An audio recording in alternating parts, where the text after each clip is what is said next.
अस्सलामु अलैकुम एवरीवन, कैसे हैं आप लोग। वेलकम बैक टू तलाश फेस एकेडमी। मैं हूं मोहम्मद तलहा। सेकेंड ईयर के न्यूमेरिकल सॉल्व करने हैं और आज कंप्लीट कर लेंगे अपना चैप्टर नंबर 14, यानी कि उसके न्यूमेरिकल के सोल्यूशन कंप्लीट करेंगे। और आज के इस लेक्चर के लिए मैंने सिर्फ दो ही न्यूमेरिकल्स रखे हैं जो रह गए थे, 14.15 एंड 14.16, और दोनों ही न्यूमेरिकल्स हैं ट्रांसफार्मर से रिलेटेड। So let's start.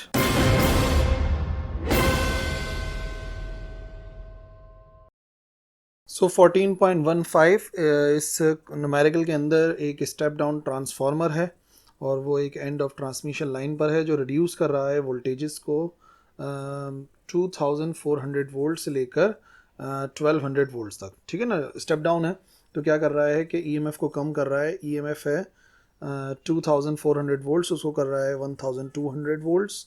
और the power output is 9 kilowatt. 9 kilowatt उसकी पावर आउटपुट है और ओवरऑल एफिशिएंसी उस ट्रांसफार्मर की है 95%।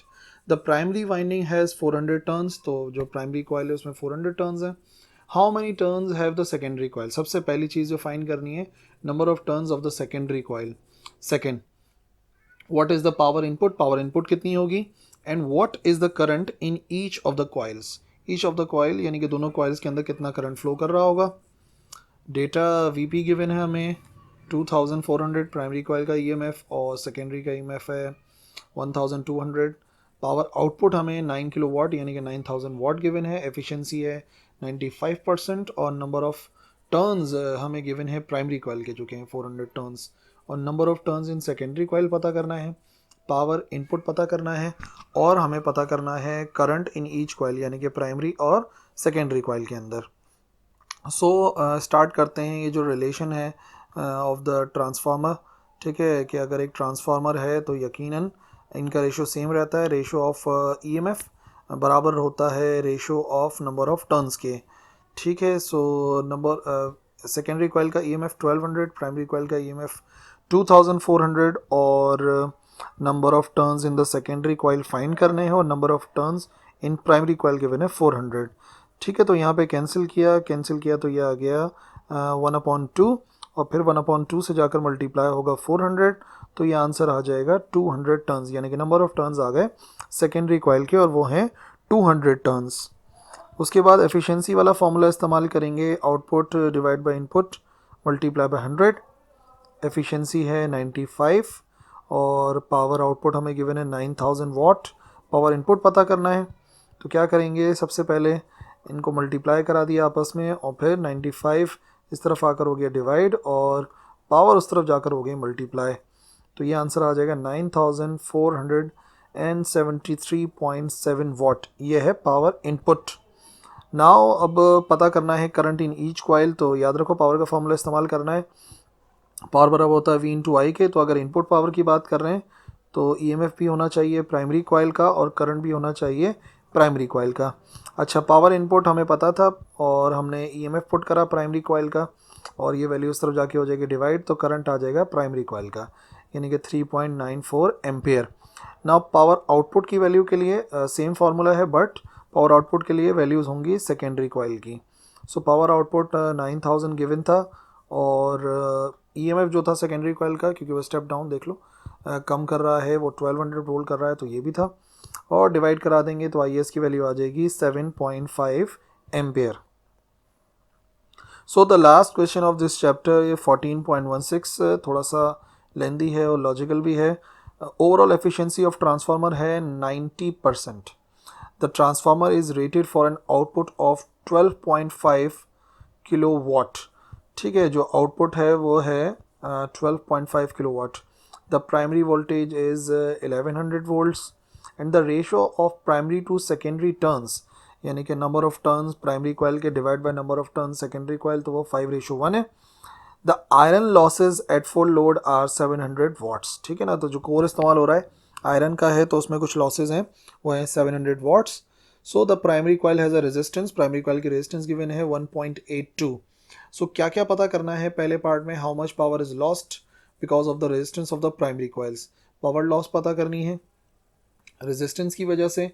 एंड बी पार्ट में है what is the resistance of the secondary coil, secondary coil की रेजिस्टेंस कितनी होगी ये पता करना है।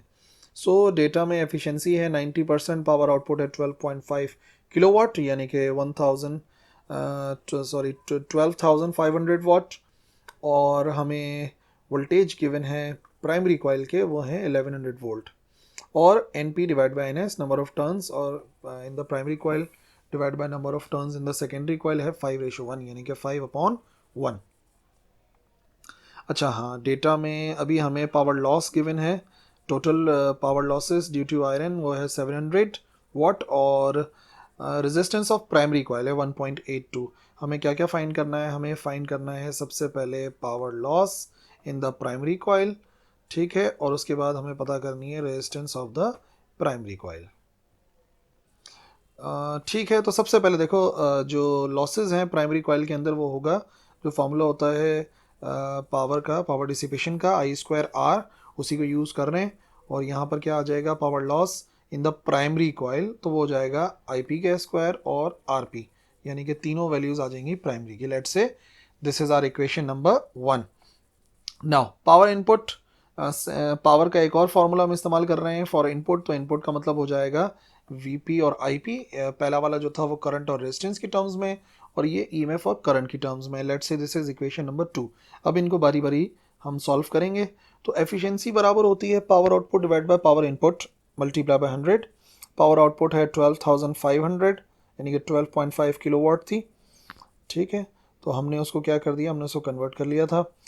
नेक्स्ट एक एफिशिएंसी 90% है, तो रीअरेंज किया, 90 इस तरफ आकर हो जाएगा डिवाइड, सो ये हो जाएगा 13.888, ठीक है, कॉमा 888.9 वाट।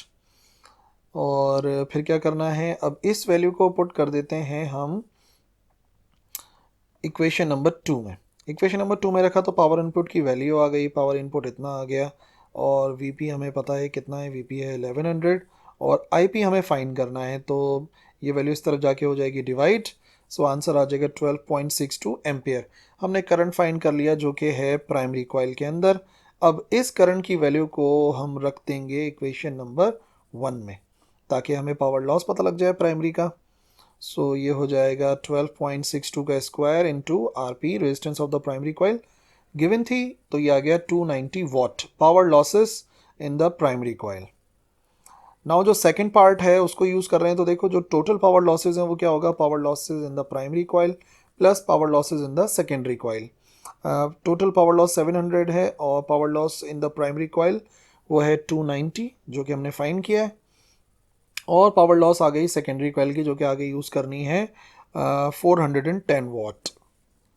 अब क्या करते हैं? पावर लॉस सेकेंडरी का जो फॉर्मूला बनेगा इन टर्म्स ऑफ रेजिस्टेंस वो I²R/S, ठीक है, दोनों तीनों चीज़ें बल्कि सेकेंडरी की आ गई, पावर भी सेकेंडरी की है, करंट भी सेकेंडरी का, और रेजिस्टेंस भी सेकेंडरी कॉइल की। नाउ इसको रीअरेंज करेंगे क्योंकि अब हमें जो चाहिए वो है resistance of the secondary coil. So rearrange कर लिया तो power loss in the secondary divide by IS का स्क्वायर, ठीक है। और प्रॉब्लम क्या है? इक्वेशन नंबर 3 इसको नाम इस वजह से दे रहे हैं क्योंकि पावर लॉस सेकेंडरी का तो हमें मालूम है, बट अभी जो प्रॉब्लम है वो हमें करंट नहीं मालूम है, IS नहीं मालूम है, तो उसके लिए दोबारा से पावर का फॉर्मूला इस्तेमाल कर रहे हैं, EMF और करंट वाला।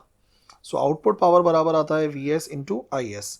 यहाँ पर एक और प्रॉब्लम है, सो यहाँ पे रुक जाते हैं, इसको हमने नाम दिया इक्वेशन नंबर 4। और वो प्रॉब्लम ये है कि सबसे पहले देखो हमें जब तक VS नहीं पता चलेगा, जब तक हम IS नहीं पता कर सकते, तो उसके लिए अब एक ही फॉर्मूला रह गया है और वो है रेशो वाला। सो VS अपॉन VP, VP की वैल्यू गिवन है, और NS अपॉन NP ये आ गया 1/5। ये उस तरफ जाके हो जाएगा मल्टीप्लाई, तो VS की वैल्यू आ गई 220 वोल्ट, यानी कि voltage in the secondary coil 220 volt है। अब इस वैल्यू को पुट कर देते हैं इक्वेशन नंबर 4 में VS की जगह पर, ठीक है, ताकि हमारे पास वैल्यू आ जाए IS की। तो पावर आउटपुट तो पता थी 12,500, और ये 220 इस तरफ जाके डिवाइड हुआ तो IS की वैल्यू आ जाएगी 56.8 एम्पियर। नाउ अब ये जो वैल्यू पता लग गई है IS की, उसको हम रख देंगे इक्वेशन नंबर 3 में IS की जगह पर, ताकि RS आ जाए 410। पावर लॉसेस ऑलरेडी कैलकुलेट कर चुके हैं सेकेंडरी का, और IS आया 56.8 इसका square. So finally resistance in the secondary coil हो जाएगी 0.127 ohms।